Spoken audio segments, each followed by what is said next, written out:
May bumisita sa aming super. At dito nga, naghahanda na kami para sa aming super bisita. At sila nga ang ating team from Super Cow. Dahil isa nga tayo sa napili nung nakaraang classroom pantry na ginanap natin sa klase ng anak ko. Kaya naman ngayon, susurpresahin natin ang mga bata mula sa ibang baitang sa eskwelahan namin. Mababakas mo nga ang excitement sa mga mata nila.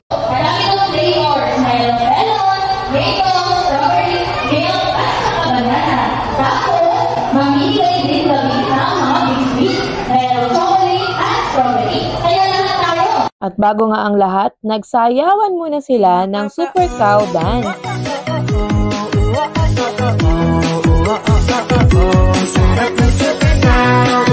O diba, ang gagaling nila? Dito naman, nagpamalas ng magandang opening remarks ang aming principal. At dahil nga isang araw lamang bago ang birthday ko nung ginanap ito, nakantahan pa tayo ng happy birthday. Nagkaroon tuloy ako ng instant birthday party sa eskwelahan. Pagkatapos ay dito nga, isa-isa na naming ibinigay sa mga bata ang kanilang masustansyang merienda. Isa kasi sa advokasya ng campaign na ito o programang ito ay ipaalala sa mga bata at mga magulang at guro na importanteng may masarap, masustansya na almusal ang mga bata at merienda para sila ay mas maging aktibo, mas malakas at mas makapag-focus sa kanilang pag-aaral. At bilang isang nanay, sinusuportahan ko ang mga ganitong advokasya. Naunawaan ko kasi kung gaano ka-importante ang pagkain ng mga masustansyang pagkain bago pumasok sa eskwelahan. Pagkatapos nga ay awarding na ng mga certificate. At ito na nga yung huling bahagi. Muli, salamat Super Cow!